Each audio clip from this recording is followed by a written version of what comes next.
Hello, everyone, and welcome back to Deep Dive with OA. I am Omar Abedin, founder of PTH Venture Studio, and today I feel very lucky to have Marshall Davis Jones with me. Marshall is the founder of MindBodySpeak and the author of Tonal Influence. Marshall works with corporate executives, sales teams, and industry leaders at companies such as Google, SAP, Square, Wired Magazine, and Microsoft. His work guides others to unlock the behaviors and enhance how they present and how they are perceived. He's shared stages alongside Simon Sinek, will.i.am, Jack Dorsey, Twitter, Brian Collins of the Collins Agency, and Slava Rubin from Indiegogo.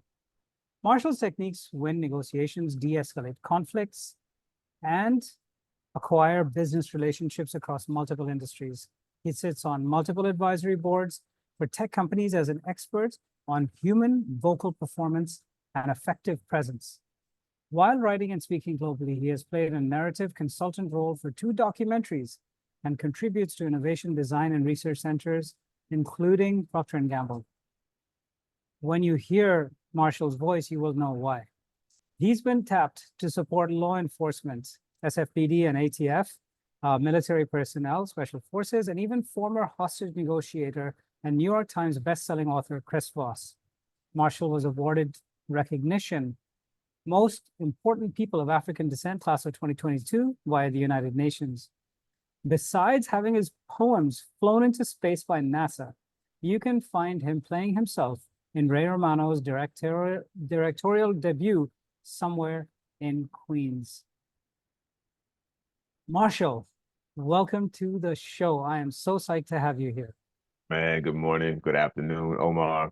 Good evening, everyone, anywhere in the world. Thank you for having me. Let's get into it, my friend. Please introduce yourself. Please tell us a little bit about your career journey. And then the all-important question that I'm sure is on everyone's minds, what is tonal influence? All right. Marshall Davis Jones.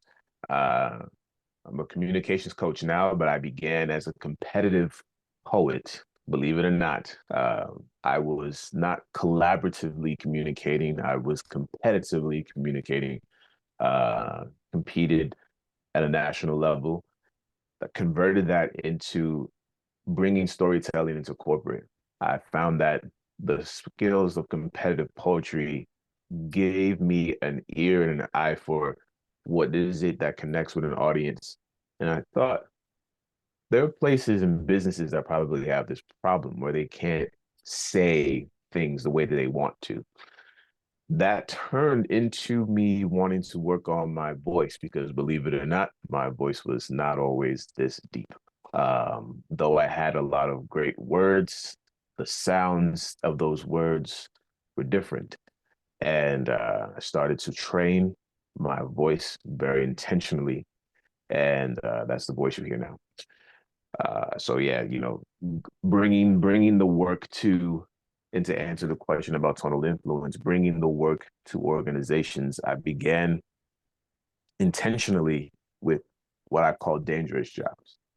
So people that have the opportunity to use force, but don't want to, if they don't have to. And the intention for that was to solve a problem or to contribute to a community that had this challenge. Because once we get frazzled, once we are on alarm, the nervous system shuts out and your voice and your body will let the whole world know. So being able to teach people how to de-escalate in that environment led me to, the corporate environment, led me to working with youth. And tonal influence is our capacity to be in flow, because all influence is just to be in flow. And tonal influence is to be in flow with our speaking voice. This is inclusive of our body language. This is and even the vocabulary. All of these things together create a flow of communication between 2 people or a group of people. And when you're in flow, and it sounds, we hear this term a lot. You could thank Stephen Cutler for, the term flow being super popular. But when we are in flow, very much like surfing, riding the waves, swimming, moving, it is a movement and it is a calm, and people can hear that. They resonate with that, and it increases our ability to get our point across, but it also increases our ability to connect. Amazing. I find myself listening intently to every word that you're saying. And it's also because I think your body language is so supportive of what you're saying, and the way that you're saying it's kind of enthralling. So I find my voice dropping a notch, I think, just in a sympathetic response to hearing your voice. So I think we should talk more often because I like my voice lower. But anyway, let's get into it, right? So our first question: how does tonal influence help leaders develop a more effective and authentic communication style? And if you could share a specific example where this had an impact, because I mean, today everything is about authenticity. We expect and we deserve authentic communication from our leaders. So I'll give you an example. Most of the time when people think about influence or communication, they usually will lean towards, well, what's being said, and or even how it's being said exclusively. But communication is bi-directional, meaning the quality of our listening is also communicating. When someone is listening, not hearing, it's very different. When someone's listening, there's an embodiment to this. And when we are challenged to maintain composure, our listening body is affected. So when it comes to leadership, most of the time it's like, well, is it the charismatic leader that can get on the microphone, rouse everyone up, get everything going? And, that would be, the Hollywood, like, yeah, get in there, Wolf of Wall Street, But the quality of deep listening. I had a client who ran or runs an agency, and it's a very successful one. During the pandemic, the agency was losing key contributors because the communication over Zoom was direct, and it was like boom, boom, boom, fix this, click, end meeting. And he comes to me and he's like, I don't know what's wrong here, like what's going on. And so the first thing that the pandemic introduced was a shift of context, because we changed where we were listening from. We're no longer listening to each other from the office. We are now listening to each other from our homes, with our families, with our loved ones under a state of stress.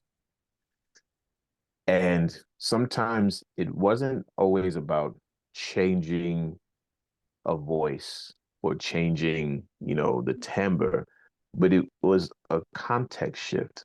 You're in someone's home. So when you're giving feedback to them, we're not at the desk. We're not at the location. I think that's also the challenge with the hybrid work situation, is that's the difference. The difference is that as an employer, you are communicating directly past people's front door.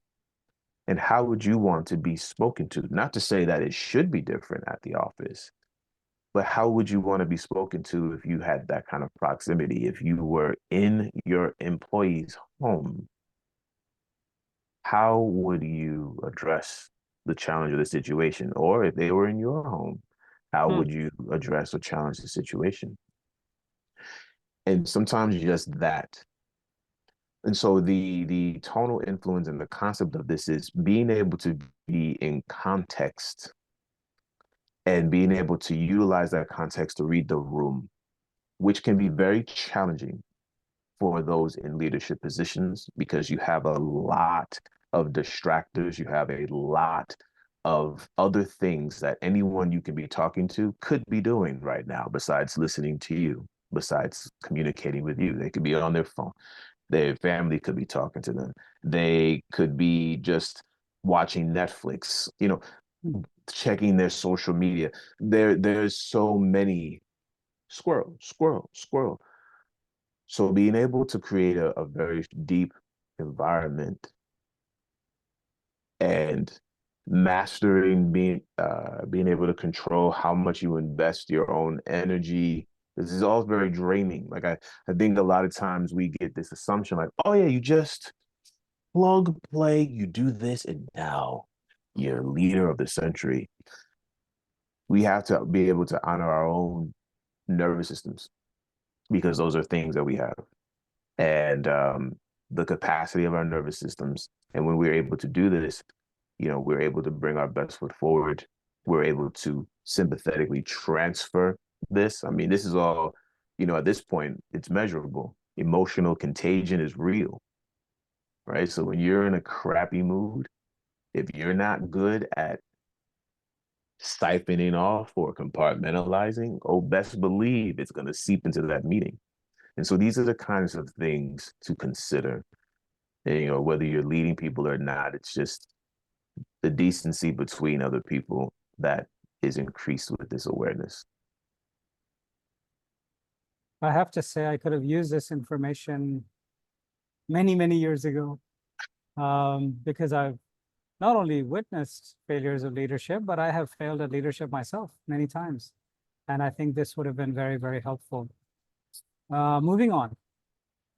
In moments of crisis, and especially nowadays, there seems to be a new crisis daily, if not weekly or monthly.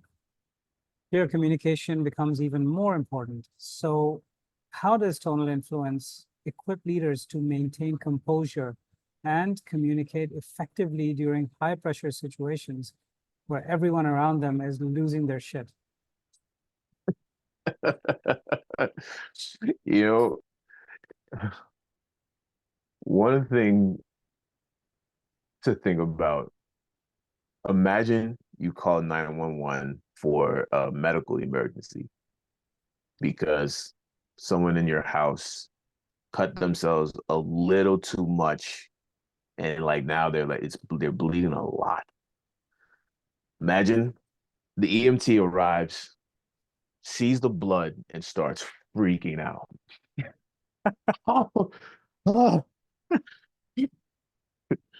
How do you think you're gonna feel about having made that 911 call and the person that's here is clearly uh not prepared to deal with the situation?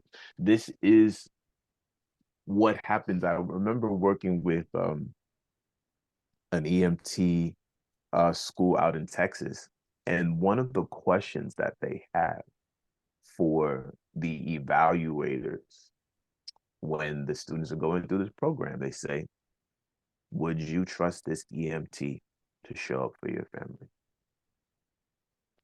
And it's such a powerful question. It's like, yeah, cool. Check, check, check. It's like, if your family was in danger, if your family had a medical emergency, would you want this person here? So from that place, the crisis is the crisis. The situation is the situation. And the first thing that everyone's going to look for is a point, some level of stability. Who has it? I mean, getting to safety is really getting to stability. If there's an earthquake, the earth is shaking, I need to find something stable, somewhere stable to be, a tornado, somewhere stable to be, a hurricane, somewhere stable to be. Yes, the shelter is a place that's fortified with stability. This behavior is the same with people. There was a study with the Bosu ball and they had people stand on it randomly. They didn't tell them why they were having them stand on a Bosu ball. They just told them, oh, we're just testing your balance. They found that the people who were more stable on the Bosu ball also said that they had more stable relationships. Hmm. And that fascinated me. That the idea that stability, having your feet grounded, we use these terms. We say, oh, my feet are on the ground. I'm grounded. I'm stable. And we say them as mental terms, but it seems like there's an embodiment to this. So in crisis, being able to remain composed, it gives you the best access to your thinking. Once you start to freak out, once your cortisol levels go up, once your heart rate exceeds its normal pace, and sometimes you can have your heart rate go up, but your heart rate variability, if you can maintain that, then there's a level of focus where your brain can still, and heart rate variability is basically the more your heart beats at a steady pace, the lower your heart rate variability is, and that's bad. So it's just do. That's indicative of more stress. When your heart kind of beats like a jazz drummer, like do da da, that's better. So even when your heart rate goes up, it can still beat like that. This is indicative of less stress, and so you have more control. No one wants to follow anyone that's freaking out, because all you're gonna do is lead me to freaking out some more. I want to go to someone that's gonna lead me to, hey, you watch Fast and the Furious? Yeah, who hasn't? Man, exactly, right? Imagine if Vin Diesel was freaking out while he's driving the car, jumping from, one One building. bridge to another, or one Exactly. building to another. Yeah, Jesus. So yeah, man, that's it's very helpful to maintain control of the car when crisis comes. Fantastic. So every good leader that I've ever met has been interested in their personal growth and their personal development. So how does tonal influence support leaders in their journey of self-improvement? And I'm particularly, interested in this question for myself, because every day I want to improve how I communicate and how I project, because I do spend a lot of time in this kind of format. Mm. So how do I, how can I use tonal influence to maximize that? When I'm working with people, my focus is getting them in their bodily environment and the rhythms of the body. It's just like driving a car, but driving a car manual. But I'm sure you remember when you first learned how to drive, like when you like, okay, this is a turn signal, windshield wipers, okay, brakes, gas, and it's a little awkward, right? Because you're trying to figure out how all of these things chain together and coordinate. Now, you know, you can have a full-on TED talk and give a whole dissertation while you drive, right? Like, because you can do all of those things without thinking. Seen that, yeah. Mm-hmm. And so what I'm bringing to people's awareness is just repatterning how they're breathing, how their posture, because a lot of these terms, like, oh, you're breathing, and like, okay, do your diaphragmatic breathing, or like, sit up straight. Posture comes from a word which means position, and that word means home. So someone's posture is really where they feel at home. And so giving people access, not necessarily to like stand up straight, giving people access to their embodiment, how they move, the 360 capacity to kind of be in the world because we live here. All of these things just open them up because our body and brain are one unit. So this self-improvement, the strong, like you said, you went to the gym, you know, keeping the body strong isn't just for aesthetics. It isn't just, to look nice, but our capacity to use our hands to do, our capacity to use our feet to move, all of these metaphors of like, let's manage. The word manager comes from manus, which means hands. So how you manage something, how you manage people is a reflection of how you use your hands. Bringing these kinds of concepts into top of mind awareness gives people guardrails to know, oh, because it's always nice. A lot of the newer cars now, they let you know when your car is off of the, it'll move when you cross the divider. If your car veers to the left or to the right from your lane, cars now will they'll course correct you. Or if someone's next to you and you get that dee dee dee, it can be a little excessive. Sometimes I'm like, look, I'm fine. Like, they're right there. But giving people not necessarily more to do, but being more aware of when they're deviating from where they want to go. And that's the focus. That's where, it's like, oh, I can feel myself. And I mean, you said this earlier, you were like, look, being in a state, I was able to recognize that this is not the state I wanted to operate from. The question is, well, how do I get out of that state? Or how do I put this on the shelf for a second, get back to it later, and handle what's in front of me? These are, I believe at any given point in time, anybody that's teaching anything that's a life skill is attempting to train that into us. I have full control of my vehicle, no matter where I am and no matter what's going on around me. That is a fantastic analogy. I love that. I'm internalizing that as we speak. That's fantastic. I am in control of my vehicle. Wow, that's empowering because it removes extraneous stuff, distractions, disruptions, excuses for derailing your vehicle. Very cool. Very cool. Okay. Let's talk about emotional intelligence, which is, a really important part of strong leadership. Can tonal influence help leaders enhance their emotional intelligence and, in the way that they communicate and come across to their teams? So, yes.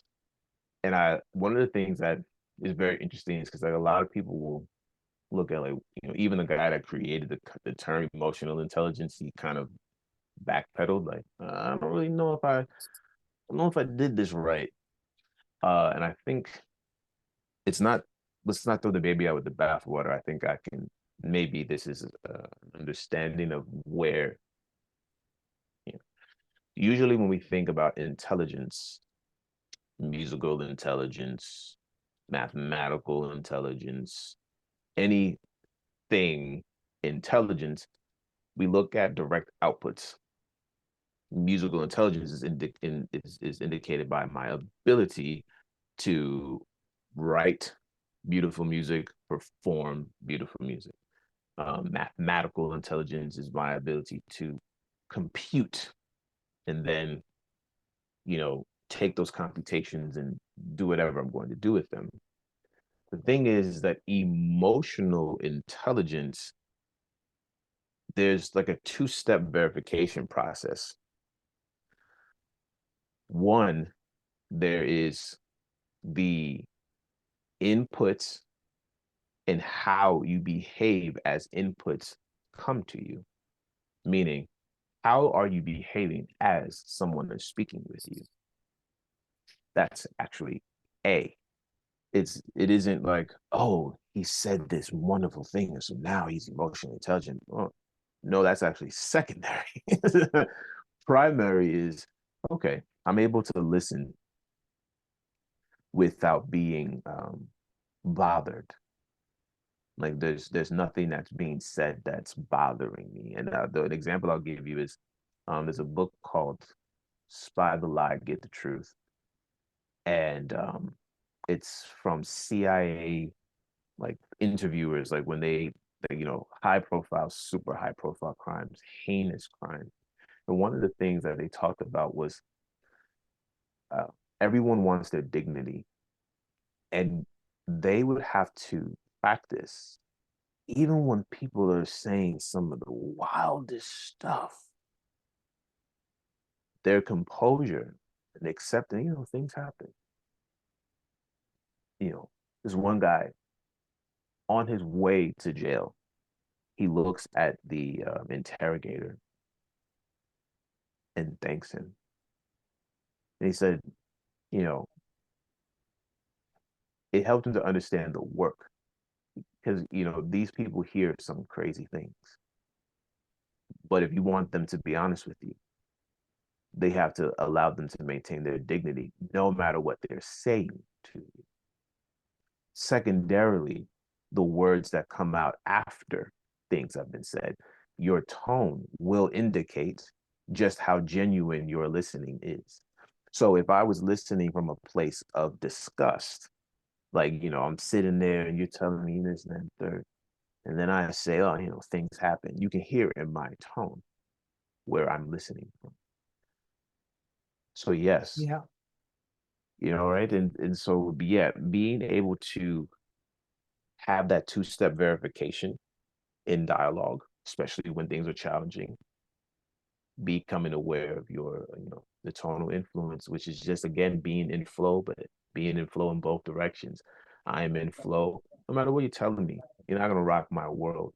I'm sure you've seen a lot of things in the course of your career, and probably by now, your brain for like BS is like super acute. You're like, yeah, I've seen this movie before, I've seen this movie before, or when you're giving advice to people, they come to you with a problem and you're like, I've seen this problem from so many angles that it doesn't shock you. You know, like, what do you mean they said that? Like, you're like, mm-hmm, mm-hmm. And then being Yeah. able to, yeah. So, you know, absolutely, absolutely. Both directions for sure. Okay, fantastic. That I was thinking of a lot of examples where this particular concept is so applicable. I Mm, mean, you some of it you've already started doing with the you know, the SFPD and the ATF, but a lot of police forces could use this understanding um, and dramatically improve their metrics on complaints and um, issues yep. during arrests and so on. Mm, The other thing I was thinking was anyone who gets up on a debate stage with Donald Trump would really benefit from embracing this concept because, you know, there's a fire hose of stuff. I'm not even going to talk about whether it's good, bad, or indifferent, but it's just a fire hose of stuff being directed in your, you know, in your general face area. And so, mhm, you know, if you're able to kind of disassociate yourself and manage, I mean, it would be hugely challenging, I would imagine, and we've seen it over and over again, where that fire hose can actually just overwhelm an underprepared um, or less emotionally intelligent proponent. mhm, mhm. But yeah, I was just playing movies in my head while I was listening to you talking because I could see so many applications of what you're saying. Mm, Um, let's talk about a somewhat related concept of mindfulness. mm. Um, you know, leaders today are expected to improve their mindfulness in the way and, you know, in the way they interact with their teams and stakeholders. So how can tonal influence help them to do that?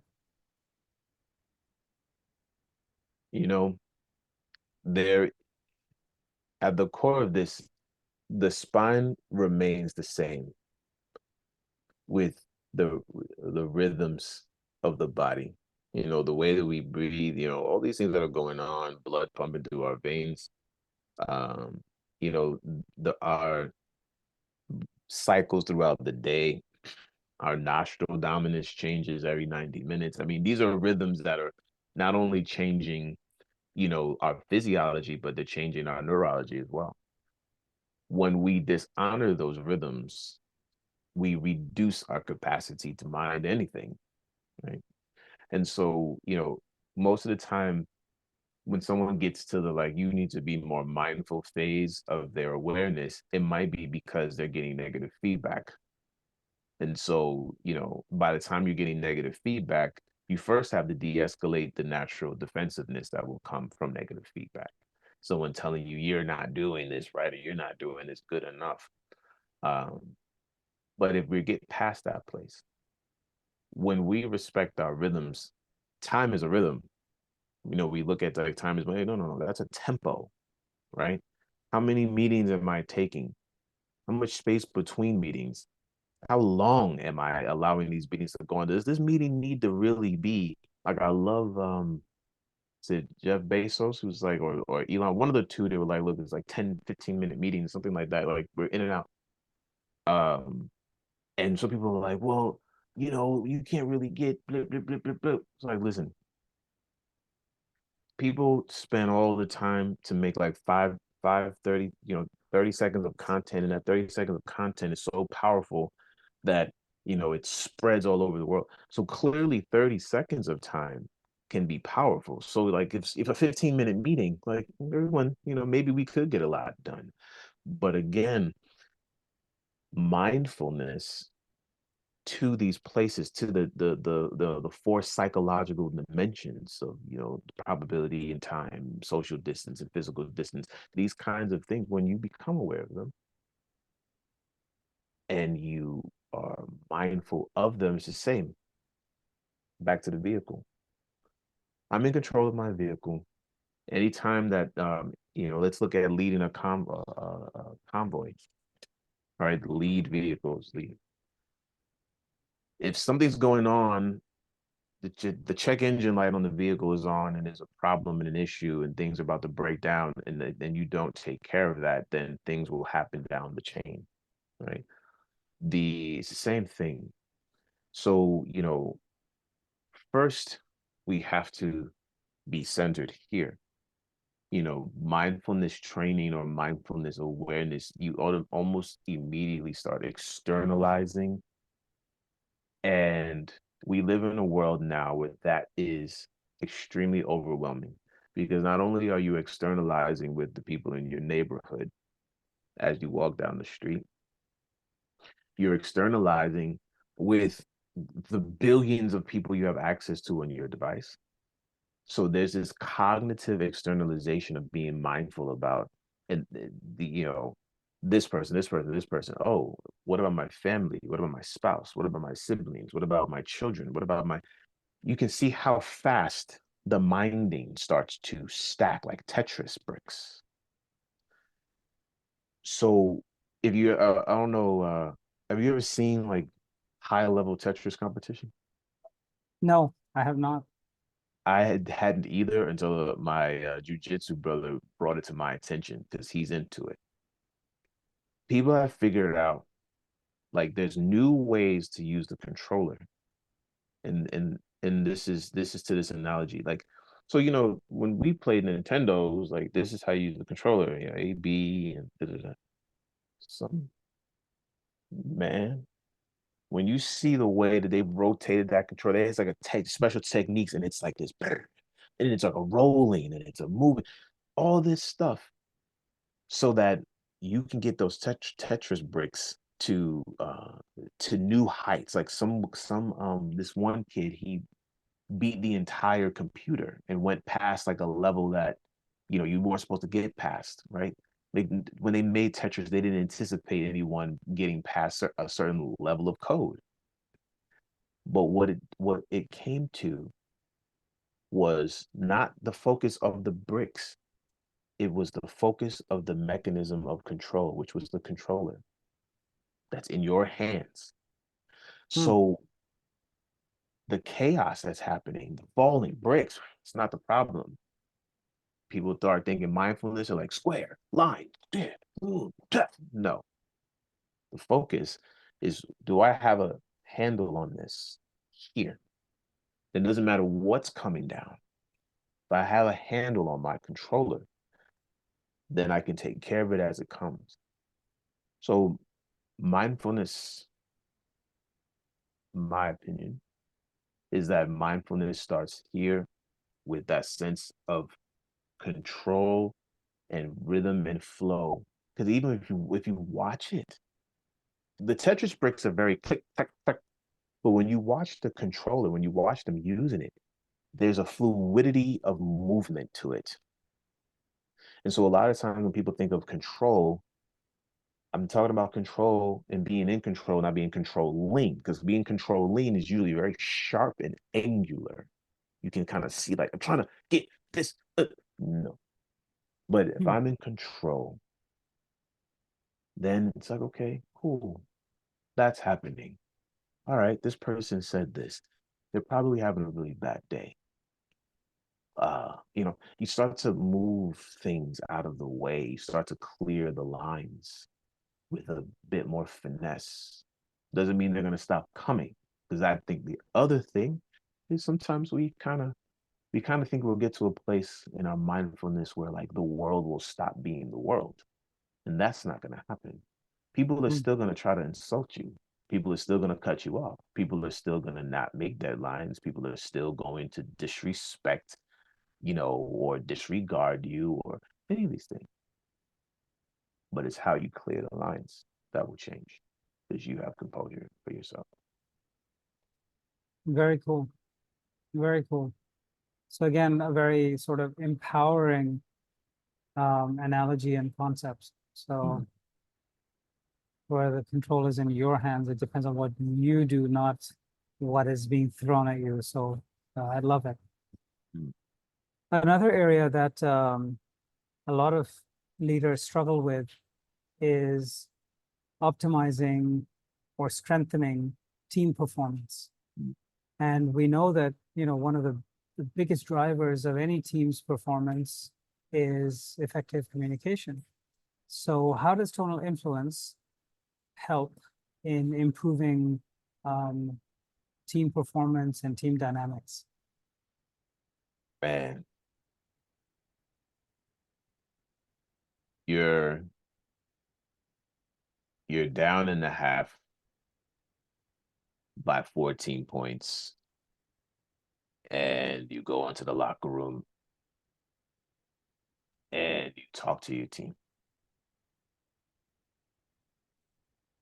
You go in and you talk to your team and you let them know how trash they are and how incompetent they are. And like, I can't believe I'm your coach, this who hired you. And then you send them back out to play the second half.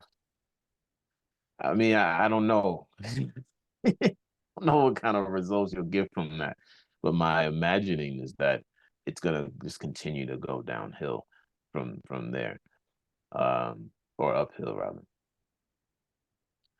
You go into the locker room,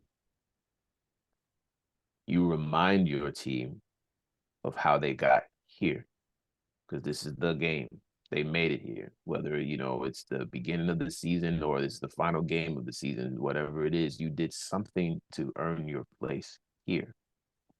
Right now, you're facing a formidable opponent, a challenge that is worthy of the best that you have.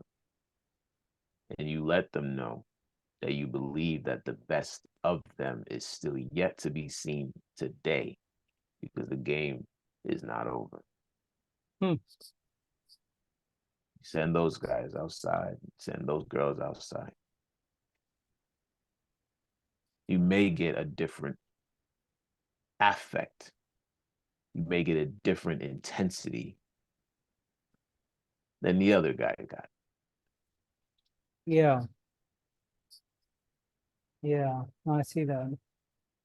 So really, even if they lose after that, it doesn't really matter, because their approach was that of winners. And so they're going to learn regardless of the outcome of that particular second half. Okay, one final question. Organizational culture You know, Peter Drucker famously remarked that culture eats strategy for breakfast. So how can tonal influence help leaders align the values that they want to promote within the organization and, you know, really strengthen that alignment? You know, there has to be something compelling about athletes as motivational speakers because they keep getting hired, you know. Hmm. And athletes, their stats, you know, from the strategy is what we get to see on the scoreboard.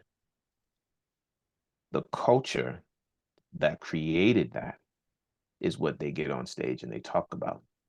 They will talk to you about how they were coached. They will talk to you about how they dealt with each other, how they lifted each other up when things were down, how they handled conflicts when things were challenging, how they might have overcome some deficits with each other that they had to reorganize so that they can regroup and get it going.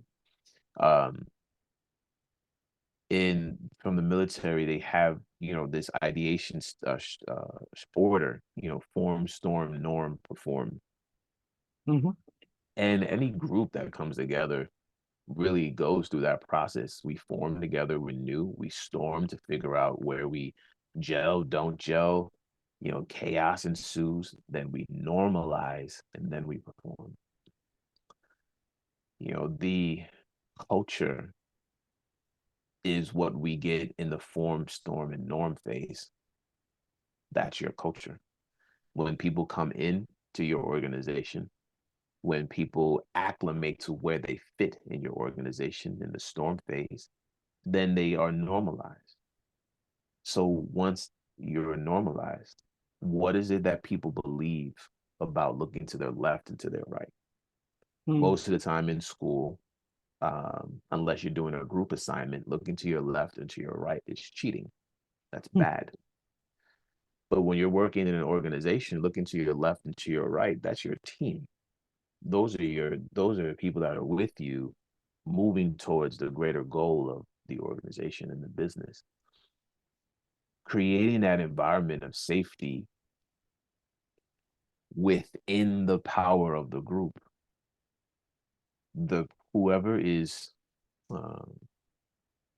because every organization has one. I'll tell you another story. I went to do a retreat. We get off the bus and they take us directly to a farm. I'm like, okay, we're on a farm. Just fresh off of a 14-hour flight.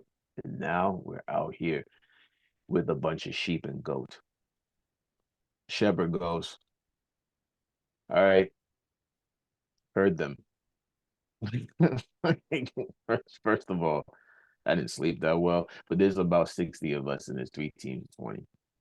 And there was like, you know, attempt. I think team 3 wound up doing something and getting them in there.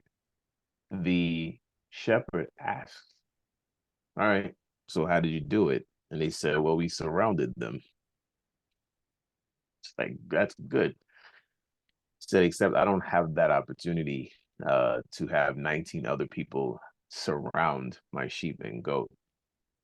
So how do you think I do it? And we don't know. Like,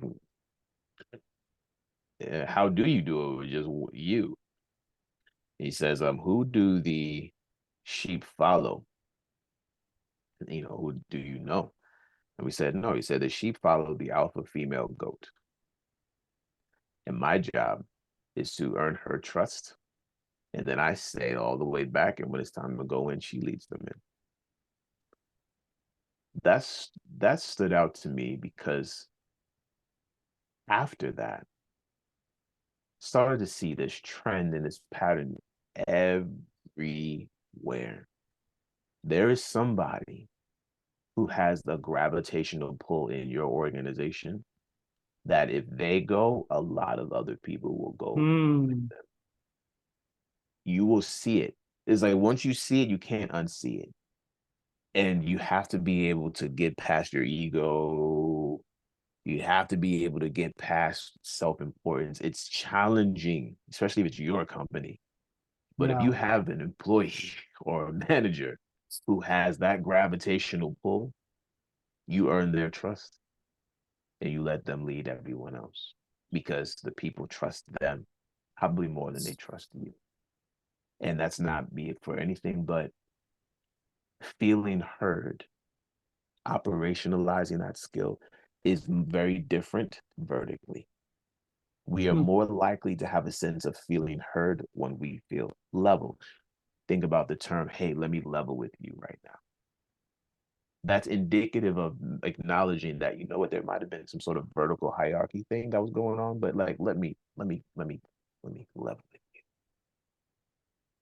So find your alpha goats in your organization, earn their trust, maintain that trust, do right by that trust, because those are the people that can take your organization to even greater heights and lead them where you want them to go. Well, damn, son, this has been this is a, I mean, I'm not normally speechless at the end of a discussion like this, but I have learned a lot today. And I'm going to take time to internalize all of this. And I may come back to you with more questions or clarifications. I hope that's okay. Yeah. But before we sign off, how did you transform your voice to this um, Mufasa level uh, of excellence? Please enlighten me. So all of the things that